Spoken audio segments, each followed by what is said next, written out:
They changed one of the most famous lines in the Lord's Prayer. For centuries, Christians prayed, "Lead us not into temptation." But in recent years, that line became so controversial that some churches changed the wording because it sounds like God might lead people into temptation. And that is not a small problem, because James says clearly, God tempts no one. So now you have a real question inside your own Bible. Why would Jesus teach us to pray, "Lead us not into temptation," if Scripture also says God does not tempt anyone?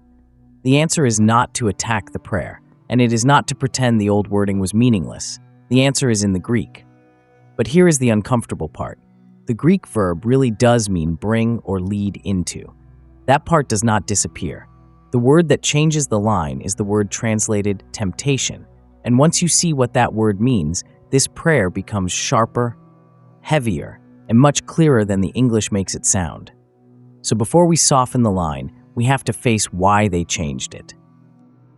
The modern controversy did not appear out of nowhere. In 2017, the French Catholic liturgy changed the wording of this line. Instead of a phrase that sounded like, "Do not submit us to temptation," the public wording moved toward, "Do not let us enter into temptation." Then in 2019, the Italian Missal was approved with a changed wording too. The Italian line moved toward, "Do not abandon us to temptation." Different languages, same concern. The old line sounds like, "God might be the one leading a person into temptation." And many people understood the concern, because if a child asks what this line means, the simple answer can sound troubling. Why would Jesus tell us to ask the Father not to do something the Father should never do? That is why some Christians welcomed the change. They felt the new wording protected the goodness of God. But others pushed back. They pushed back because the Greek is not easily softened. The Greek does not simply say, "Do not let us fall." It says, "Do not bring us into." That means the problem cannot be solved by changing the verb too quickly. The text must be faced first. And that is the point of this video. Not to attack Catholics, not to attack Protestants, not to accuse translators of hiding something. The point is much simpler. Why did this line sound dangerous enough to change? And what did Jesus actually teach us to pray? To answer that, we have to place the Lord's Prayer beside one verse from James. The Lord's Prayer says, "Lead us not into temptation." James says, God cannot be tempted by evil, and he himself tempts no one. Do you feel the tension? One line sounds like Jesus is telling you to ask God not to lead you into temptation. The other line says God does not tempt anyone.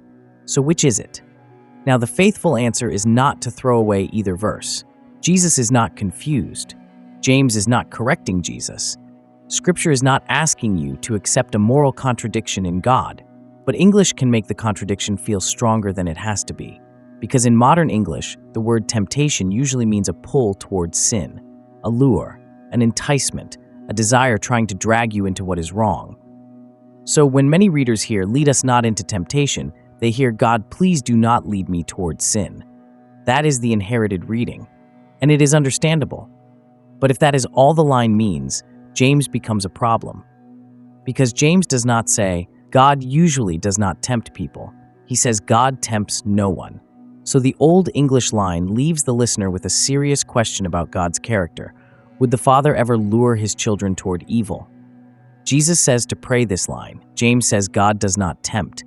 The way through is not to deny the tension. The way through is to ask where the English word has become too narrow. And that starts with the verb. The Greek verb in Matthew 6:13 is eisphero. Its basic idea is to bring in, carry in, or lead into. That matters because many people want the solution to be easy. They want the line to mean, "Do not let us fall into temptation," as if God is simply watching from a distance and preventing a stumble. But the Greek verb is stronger than that. It does not first point to falling, it points to being brought in. That is why the Old English wording is not foolish on this point. Lead us not into is uncomfortable, but it is not random. It is trying to carry the force of the verb. So if someone says the old wording makes it sound like God brings people into temptation, the answer is not. No, the Greek never says that. The harder answer is this. The Greek really does place God as the one being asked not to bring us into something. That is why the verse feels heavy.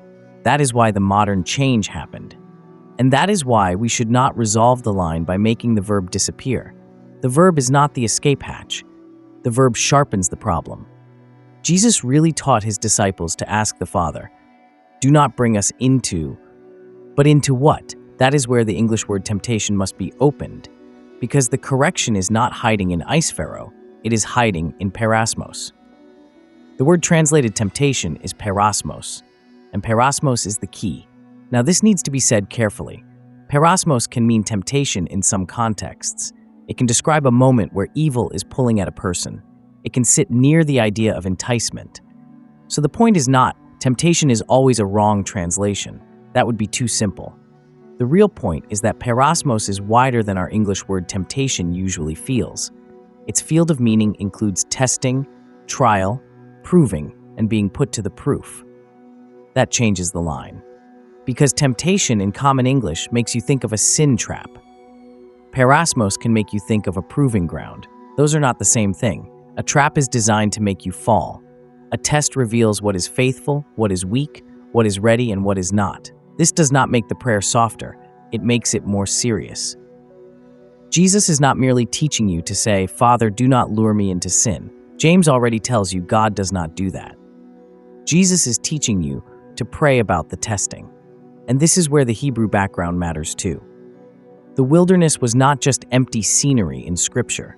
Israel was tested in the wilderness. Massa was the place of testing, the place where the people put the Lord to the test and where their own trust was exposed.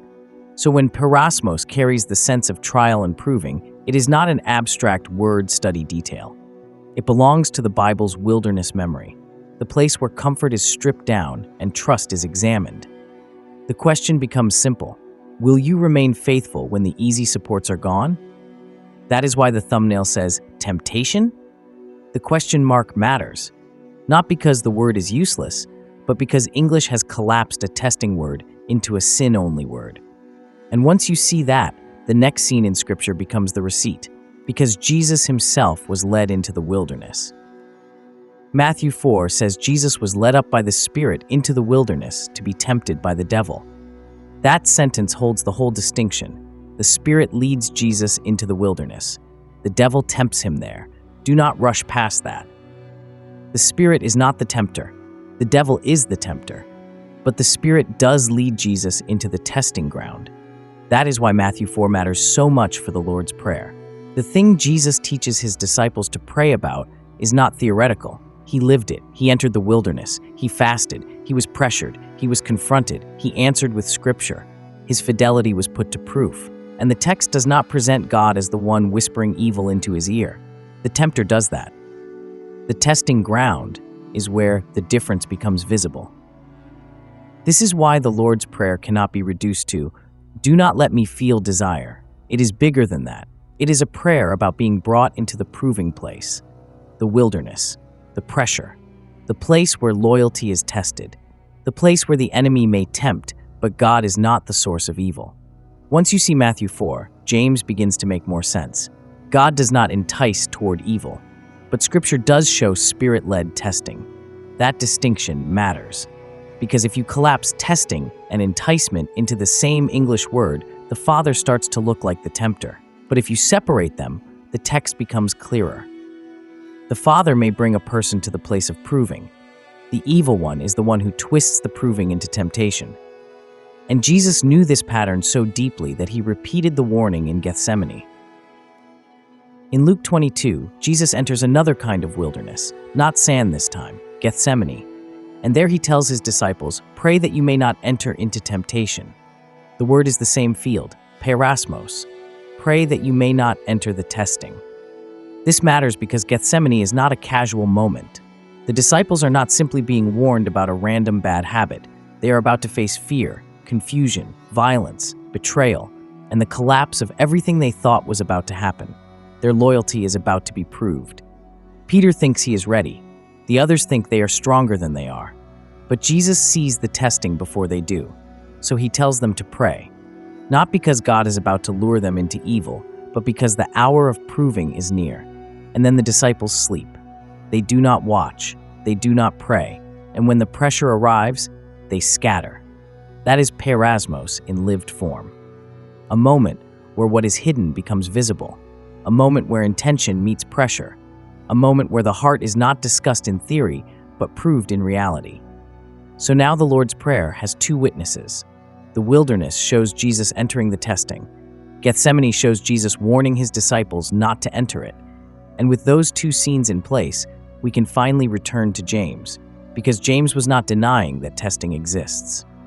James was denying that God entices anyone toward evil. That is the category mistake the English can create. And once that mistake is removed, the contradiction begins to open. James says, "Let no one say when he is tempted, 'I am being tempted by God.' Why? Because God cannot be tempted by evil, and he himself tempts no one." That verse is not weak, it is absolute. God is not the source of evil enticement. God is not whispering sin into you. God is not trying to make you fall. But James does not erase every idea of testing in Scripture. That is the difference. A test and an enticement are not the same thing. A test reveals fidelity. An enticement pulls toward evil. A test can expose what is true. An enticement wants to corrupt what is true. When those two ideas are flattened under one English word, the Bible seems to fight itself. But when the categories separate, the line begins to clear. Jesus can teach us to pray, "Do not bring us into Peirasmos," and James can still say, "God tempts no one," because the prayer is not accusing God of being the tempter. It is asking the Father not to bring us into the proving place. And if we are brought there, the next question becomes urgent. What keeps the testing from becoming destruction? That is where Paul gives the missing piece. In 1 Corinthians 10:13, Paul uses the same word, family. No Peirasmos has overtaken you except what is common to humanity, but God is faithful. He will not allow you to be tested beyond what you are able. And with the Peirasmos, he will provide the ekbasis. That word ekbasis means the way out, the outlet, the way through. Now the shape of the prayer becomes clearer. This is not denial. This is not comfort language. This is not pretending pressure will never come. It is a serious prayer from inside the Bible's own testing pattern. Do not bring us into the testing. And if the testing comes, do not leave us without the way through. This is the moment where the whole line finally comes together. The verb stays strong. Eisphero still means bring or lead into. The noun opens wider. Peirasmos is not only a sin trap, it is testing, trial, proving. James guards God's character. God does not entice anyone toward evil. Matthew shows the testing ground. Jesus is led by the Spirit into the wilderness, but the devil is the tempter. Luke shows the warning. Pray that you do not enter Peirasmos. Paul gives the promise. With the Peirasmos comes the ekbasis. So the corrected meaning is not weak. It is not. God would never bring you into anything difficult. Scripture does not say that. It is not. Temptation was a bad English word and should be erased completely. That is too simple too. The better reading is sharper. Father, do not bring us into the testing. Do not bring us into the proving place where fidelity is exposed and evil can try to twist the pressure. And if we are there, be faithful in the testing. Limit it, govern it, and show us the way through. That is why the modern wording controversy matters. The concern was understandable. No faithful reader wants to make God the author of evil. But if the solution makes the verb too soft, it can lose the force of the prayer. Jesus gave us something stronger than a vague request not to fall. He gave us a prayer about the threshold of testing itself. Do not bring us in. Do not let us enter the proving ground unguarded. Do not let the place of testing become the place where evil owns us. And this is why the line becomes more coherent with James, not less. James says God is not the tempter. The Lord's Prayer says ask the Father not to bring you into the testing. Paul says if Peirasmos comes, God remains faithful and provides the ekbasis. The Bible is not contradicting itself. The English word was carrying too little of the Greek range. And the next line of the prayer proves that Jesus was holding testing and deliverance together. The Lord's Prayer does not stop with lead us not into temptation. The next words are, but deliver us from evil, or, as many render the Greek phrase, from the evil one. The phrase is apo to ponero. Poneros can mean evil, wicked, or the evil one, depending on how the phrase is understood. So we should speak carefully here. English translations differ. Some say evil, some say the evil one. But either way, the movement of the prayer is clear.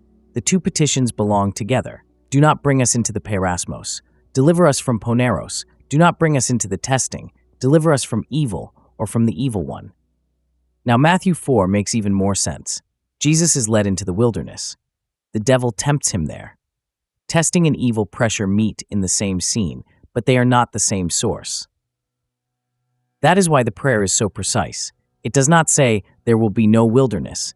It does not say there will be no pressure. It teaches you to ask the Father not to bring you into the testing and to deliver you from the evil that tries to claim the testing ground.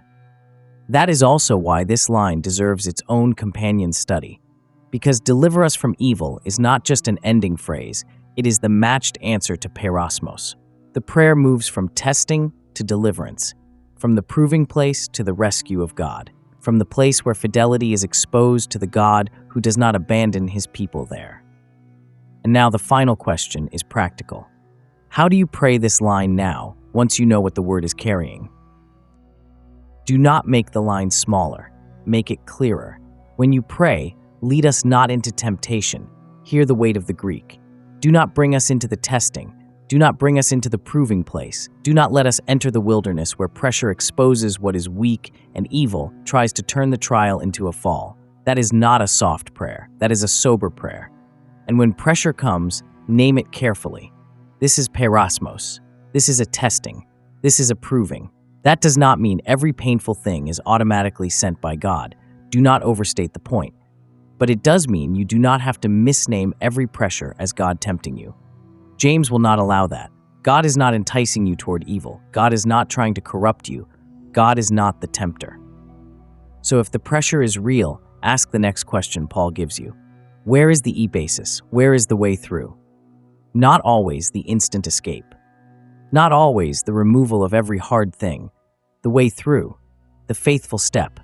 The door that does not look dramatic, but is open. The truthful choice. The prayer instead of panic. The refusal instead of surrender. The scripture answer in the wilderness. The staying awake in Gethsemane. The next right movement when the pressure wants to own you. That is how the Lord's Prayer becomes practical without becoming self-help.